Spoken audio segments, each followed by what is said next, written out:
apprécie très fortement dans le décider. Et si vous avez quelque chose à voir avec le monténérisme, c'est-à-dire que c'est le Nigeria qui bien sûr apprécie ce fait. I'm so happy to be here this morning while I say good morning to do justice, representing my country that believes so much in the importance of multilingualism. Sometimes in the late 1800s, some two brothers by the name Wilbert and Overett openly declared that it was high time the man created machines that would fly. Everyone said it was absolutely impossible. Even the technicians, scientists, and philosophers, the greatest thinkers of that time, said it was absolutely insane for anyone to imagine such. But lo and behold, in the year 1903, flew the first airplane at the sandy beach in Kitty Hawk, North Carolina, USA, and that began the era of flying machines, as every criticizing people back then had keyed in into that vision. Wisdom and knowledge has never been a monopoly of any era, and it's not possible now that the world has become a global village.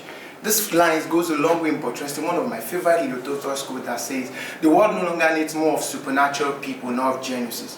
That all the world needs are people who would wake up one morning and think of what has never been and ask the question, why not? Like the French would say, la politesse compte, meaning politeness count. So I'd say humble regards to the distinguished chairman of this championship, the judging panel, the timekeeper, guests, fellow JCI members, ladies and gentlemen. I am Paul Akingbola here representing JCI Nigeria, and the topic before me here is creating global change. Begin with one dedicated, active citizen. I was moved to tears when I came about a video where a little boy of about 5 decided to see a particular problem in the society by going to school one morning. And going to school, he met a mighty tree across the road. Everybody had already been blocked. Nobody could cross to the other side. Nobody could cross to his own side. He dropped his bag, refusing to go back, and he went close to the tree, started pushing. It was so difficult because he was just a small boy. So many other children started coming close to him, trying to push. Rain started falling. They were dancing enthusiastically in the rain. They were playing. But then it was fun with enough enthusiasm. Along the line, nobody else could help. Some other children came in, and the elderly man saw them right there from afar. And he took the child to say, crying over, and he went to the rescue, started pushing. It was absolutely impossible for them to do the same thing. Along the line, some other elderly people who had seen the scenario decided to come to their rescue, and they started pushing together. And lo and behold, at the end of the whole scene, became a dry and free land for everybody to cross over. JCI Impact teaches us about finding challenges, engaging the community, and also creating sustainable solutions. It is impossible for us all to do that unless we all have found reasons to be committed to our community, to be responsible, to say it is a collective responsibility of each and every one of us to be the change we want to see. It is high time we stopped criticizing but started mitigating. It is high time we stopped agonizing but started organizing. It is high time we stopped making analysis that is leading to our paralysis, but then believed that it is time we all constitute change. We all cannot keep watching and believe that things will be going fine. We all cannot keep saying everything will be fine. If Aaron Geshenbaye about 100 years ago had refused to do what he did, how come we are going to be celebrating 100 years of impact today? It is not about what the government will do for us. It is about what we will do for our country. It is not about what we will get. It is all about what we will do for Africa. Africa was a place that was believed that nothing good could ever come out of it. But today, some people, credit to them, have refused to say this is impossible. And today, we have many achievements to be accredited, to be credited to the might and their own personal decision to make the change happen.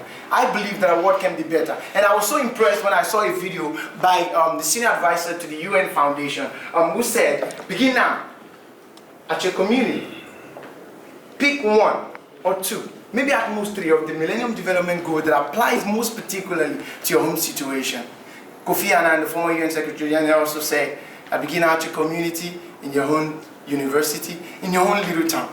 And I was just thrilled by the word of somebody very important, Ban Ki-moon. He said, as JCI members, we are young leaders that hold the key to solving most of the oppressing challenges of our time.